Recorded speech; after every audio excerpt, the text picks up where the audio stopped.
agenda perspective, what we're going to do is start out with taking a few minutes to discuss some of the market drivers around information governance and where we see some of the challenges, right? And there's a lot going on in this space, especially around GDPR and consumer privacy.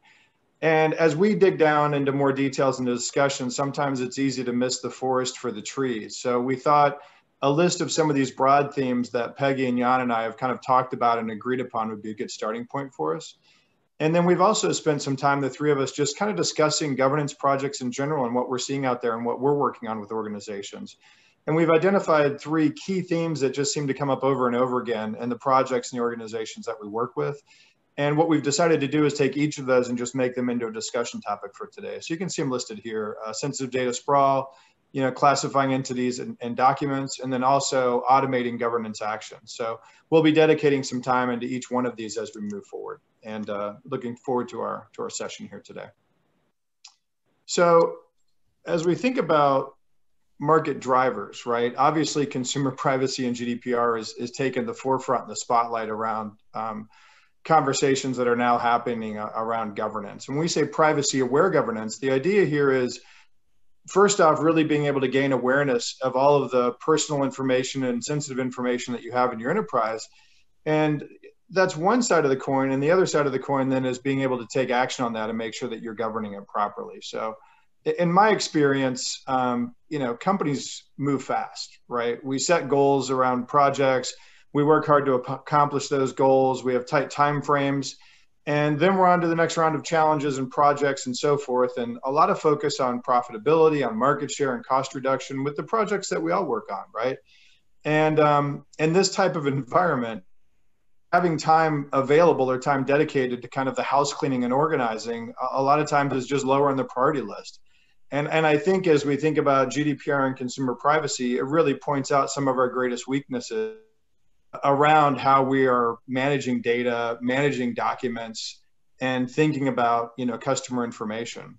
So with that in mind, we really see three key drivers around this. The first is just that challenge to find and classify sensitive data. And what we really see is organizations that have tried to do this manually have just really suffered. It's a very large task to undertake, especially with companies that could be 5, 10, 20, 50 years old or more, and the amount of data and documents that they have available. And the real need for automation with things like machine learning and artificial intelligence coming into play there. So we'll get into some of that here today. The second one is turning our sights on unstructured content. So thinking about the data that lives inside of documents and records. It could be scanned images, it could be within spreadsheets, it could be within reports, PDFs, and so forth. And we're going to focus today where we've seen a lot of attention from our clients, which is all of the user-generated or user-managed content that happens out on places like shared drives, Microsoft, and Box, and getting our arms further around that. And then third, but certainly not least, is that other side of the coin that I was talking about, right? There's enough of a challenge of just finding, identifying, and classifying the information. Peggy does an awesome job on, and Peggy will be walking us through some of that here today. But there's also that idea of once we found that information and we have a sensitive information report, how do we get from that to actually being able to put a stamp on our governance approach and say, we really know that we've implemented this and we're adhering to it, and realizing that's an iterative ongoing process. So that's where we look at the ASG and the MOBIA side of this, of coming together from things like redaction and retention and encryption and lifecycle management and all those types of things as well. So we'll spend some time delving into that. What you'll see across these topics is they'll be represented within the discussion points that we have. But I think at a real high level, it's important to see this because I think this is where the key areas where we really see organizations focused and struggling. And also as we go to the right, either that area of focus or what some of these solutions will start to mean for them or they're putting in place. So with that, and no further ado, let's move into our first challenge or discussion topic here around sensitive data sprawl. And with that, I'll turn it over to Peggy.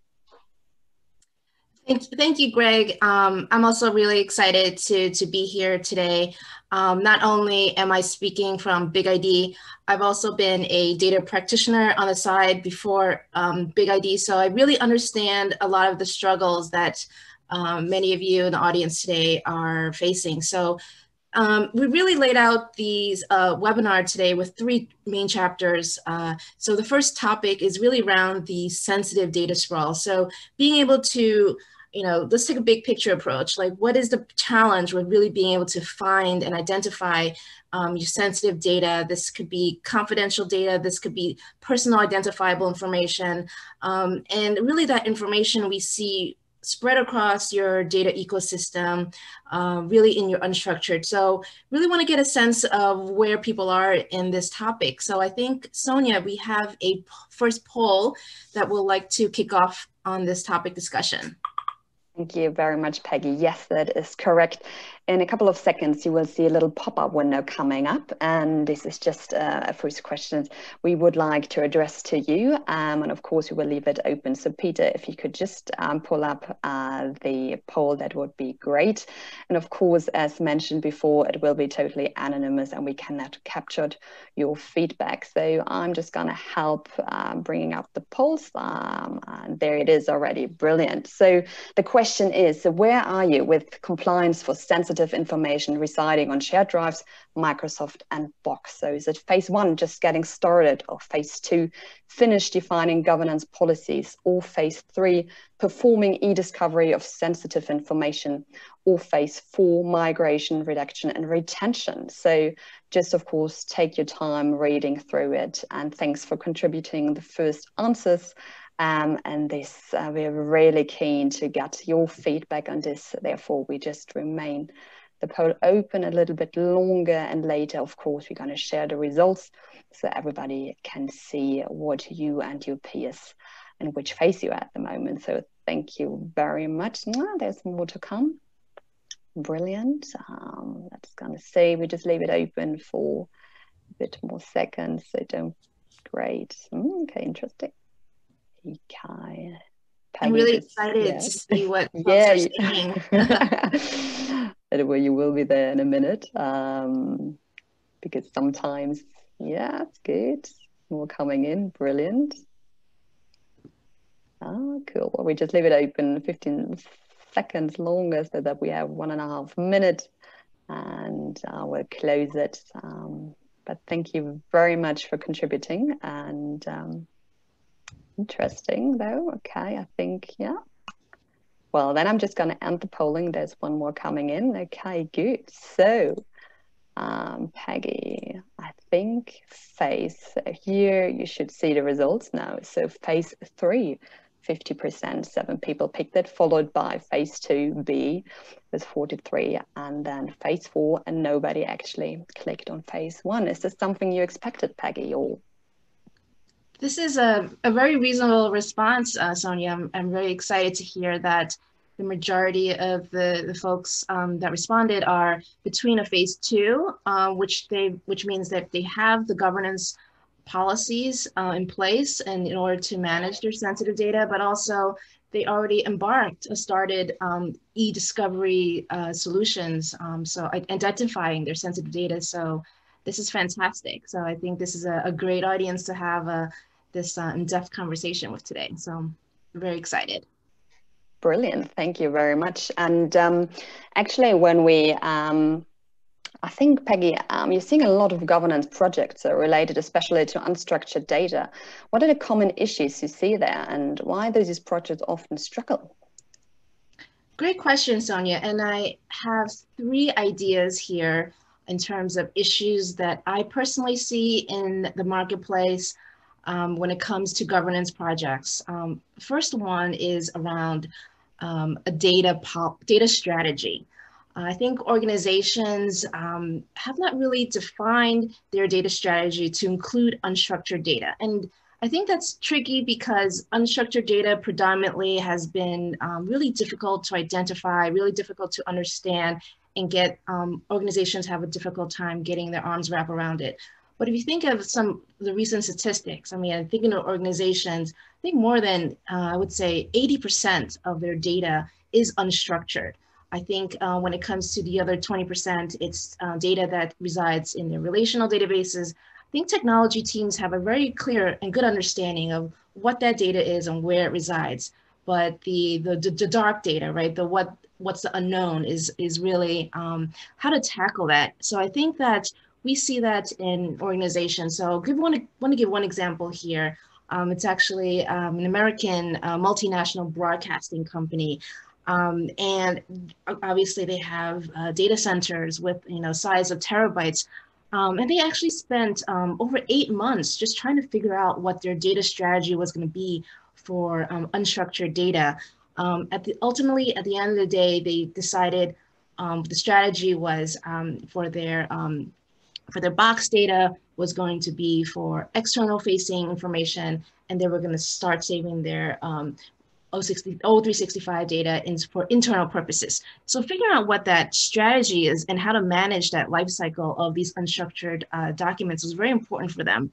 So within actually 1 to 2 months of being able to connect to our Big ID's scanning and sourcing systems, we were able to identify and be able to tag, and they were able to execute on their data strategy. So it was a really powerful way for them to really start to manage. But obviously the first step was for them to have this data strategy in place. And that's actually in contrast to another customer that we recently spoke to. This was a chief security officer for a garbage disposal company. He joined the company, but at the start, they didn't actually have a data strategy. And they spent over a year trying to figure out the strategy. And the reason was because the security officer did not want to execute because there was no strategy in place. So this is really where having a plan, having an agreed upon plan by the business stakeholders, your technology teams, to really decide on how to manage the life cycle of your sensitive data is really important, so that you don't spend any more time doing the analysis and figuring out what to do. You can actually start to execute on that. So data strategy, very key. Second point is just a lack of data ownership around the content of your unstructured sensitive data. And that's because you don't actually know the content of your data. So if you don't know the content of your data, it's very difficult to then identify the data owners, the business stakeholders that are responsible for ensuring and reviewing that the data should be tagged properly and used properly, and then possibly disposed of depending on the retention life cycle. So again, speaking back to the broadcasting company, once they were able to identify the contents of the data through the scanning, they were able to put it in the right line of business. They were able to put it in the right structure and governance process. So they were able to really help manage the size and the scope and take action on the files that's really within their box and O365 data files. And lastly, I think that for the most part, traditionally, and I've seen this because I've experienced this myself, is that technology teams actually let data management teams handle the identification of the unstructured data. So it becomes a very manual process. And I think that many organizations today have a legacy processes for identifying unstructured data that's not very efficient. So they actually end up letting data teams manually review the sensitive data. So imagine looking through your SharePoint, your box drives, and just looking through all the PowerPoint, Excel, it just becomes very unmanageable. So it's like the scope is really big. And actually a great analogy I like to visualize here is think of an iceberg. Really the tip of the iceberg is what you see in terms of what you can manage, but it's really underneath the water, the mass amount of ice and that's beneath the water line. That's really what we're trying to tackle and understand here. So that's really the challenges that we see with governance projects today with unstructured data. So Greg, do you have anything else? I'm sure you've seen a lot in this space as well. Yeah, thanks, Peggy. The one thing I'd add is kind of where you were speaking of, classifications there and thinking about moving forward and thinking about the response and the pull as well, where a lot of folks are going through some of this e-discovery of what's out on shared drives and SharePoint and so forth. what we see a lot of times is they'll get to the point of doing the e-discovery, identifying all of those documents that maybe they've had over retention on that they know they can delete, and they delete those. And a lot of those projects just start to falter at that point. Like, oh, well, we deleted a lot, but we have a lot out there. Where I've seen a struggle and a hurdle that can slow down a project is, okay, we want to get this information encrypted. We want to be able to better track access to that information, who's accessing it, what they can do, and get redaction, which means that that migration of something back into a solution like Mobius and the platform makes sense. But where they struggle is, well, what kind of metadata do I need? How do I want to search on that? What indexes are available, right? And what I see is, to your point, Peggy, with some of the things that Big ID is able to accomplish with the scanning and identifying an OCR around the information, and then full text search capabilities within Mobius, it really opens up the clients to not worry so much about proper indexing in that regard. But we also see clients that say, well, I have, we just worked on a project with a leading financial services firm going across 30 different departments and moving information off of shared drives that have sensitive information into Mobius. And the end user is so comfortable with the folder structure they've been using all these years that they still wanted that available. So there was also the option on top of just full text search capabilities of recreating that folder structure for them. So as they go in and search and find information within Mobius, they still have that capability and have that available to them. So I think a lot of it is just trying to think through the governance is one piece, but also thinking about the impact of the business and just trying to make it easier for them to search and find information, and also have something that is still relatively familiar for how they've done that in the past. And with that, I'll pass down to our next question to walk through that a little bit. And back over to you, Sonia. Yes, so Peggy and also Greg, of course, thank you very much for elaborating and also giving those great cases. And when it comes to compliance, so Peggy, compliance projects often have an unpopular image because they are run to avoid something. But are there also benefits companies can gain from a business perspective when they do these projects? Certainly. I think Greg has mentioned, obviously, the foundational piece. You want to really be able to harness the information that you have available that's in your sensitive data and your unstructured data, and be able to relate that back to your structured data. So when I think of business benefits, I think people talk a lot about time to value and calculating the ROI of governance projects. And there's also very tangible things that come out of these type of governance projects, especially when it comes to cost savings and making your resources be a lot more efficient. So in some of the projects that we've seen our customers work on, when they're looking at being able to identify their data sprawl for sensitive data, technology teams actually leverage us because they can see the duplications, like the many copies of very similar databases and tables and files that are being stored. And so that in itself, the storage space that's kept for all of these files, it's unnecessary. So being able to have the type of the information where you could actually identify a duplication. So we've actually had one customer be able to look through their entire sensitive data, unstructured data, and actually cut down up to 30% of their footprint in terms of what they were keeping and storing. So this is really, for us, a huge statistic because, not only are they saving on the technology, but they're also being much more efficient and being able to identify, the true golden source copies of their data that they should be retaining. So I know that compliance is not always a great word to lead with, but it is very important for risk mitigation and making sure that you're compliant with the data that you should be keeping in your organization. Secondly, when it comes to operational efficiencies, a lot of organizations that we talk to, they comply with GDPR and validating data transfers across across borders.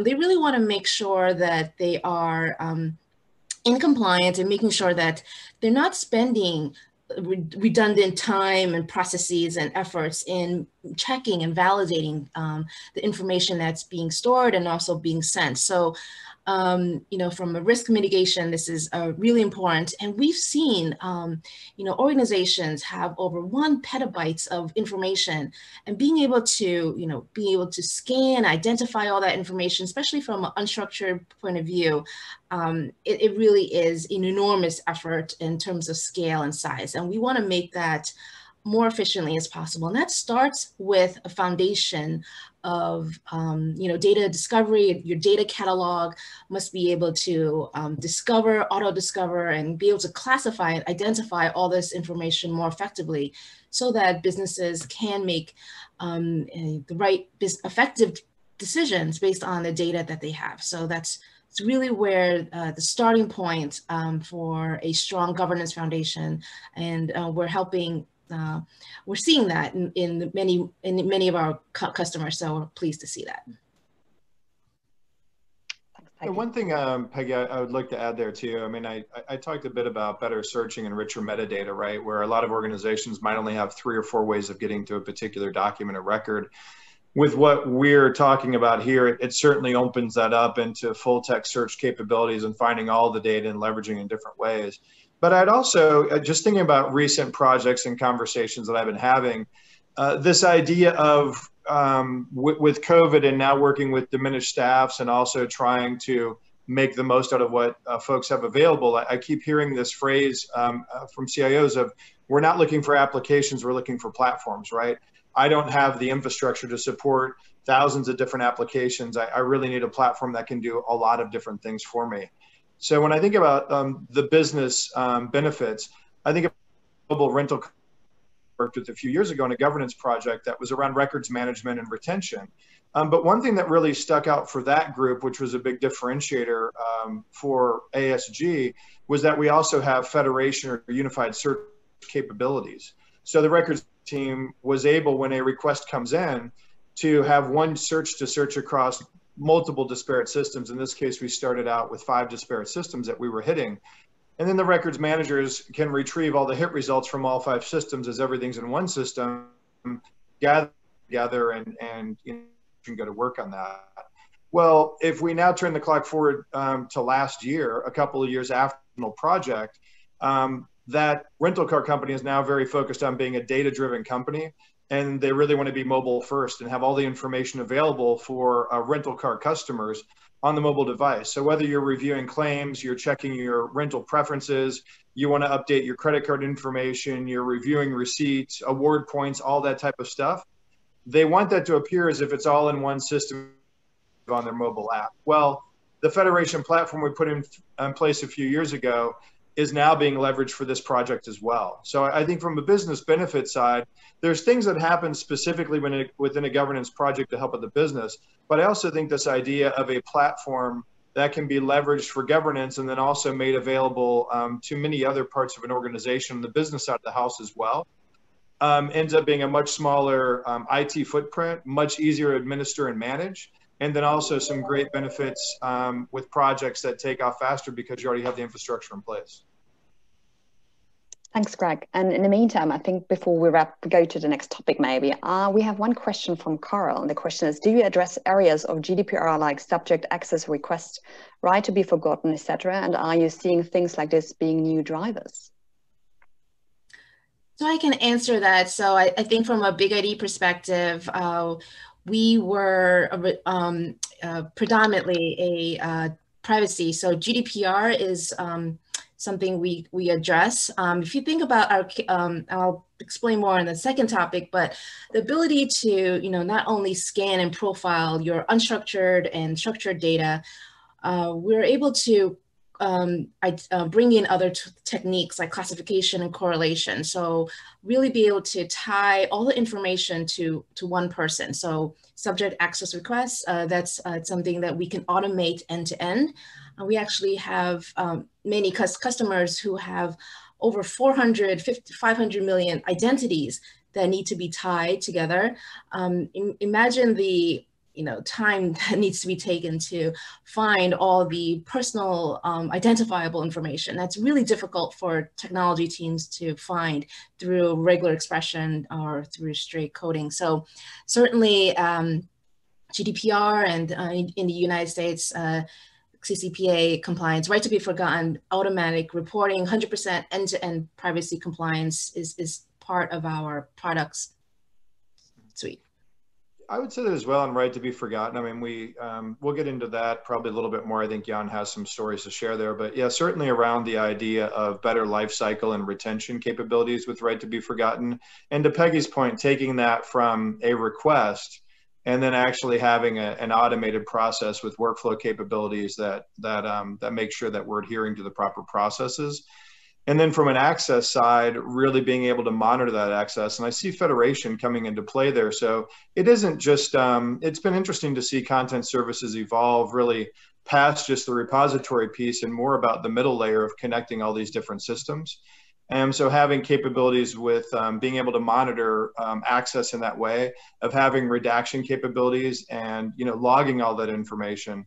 And now also, thinking about this from a time and geotagging perspective of who can access what at which time and having those kinds of capabilities in and around that too. So I hope that answers the question. If there's some more details you're looking for, we can certainly, follow up to anything else you'd like to hear there. And with that, I'll move down to our next challenge or discussion topic here, which is around classifying entities and documents. And Peggy, I'll turn it over to you for the intro. Thanks, Greg. And I know we've covered some of these, but really looking forward to diving deeper into, the first challenge was around just identifying your sensitive data sprawl, but how do you identify and how do you make sure that you keep track of the sensitive data, and classification is really one popular technique that's really available to really understand and identify, tag and label actual information in your documents. So especially being able to scale that process. I think that's the key challenge here. So I think, Sonia, we have another great poll question that we want to kick off to the audience today.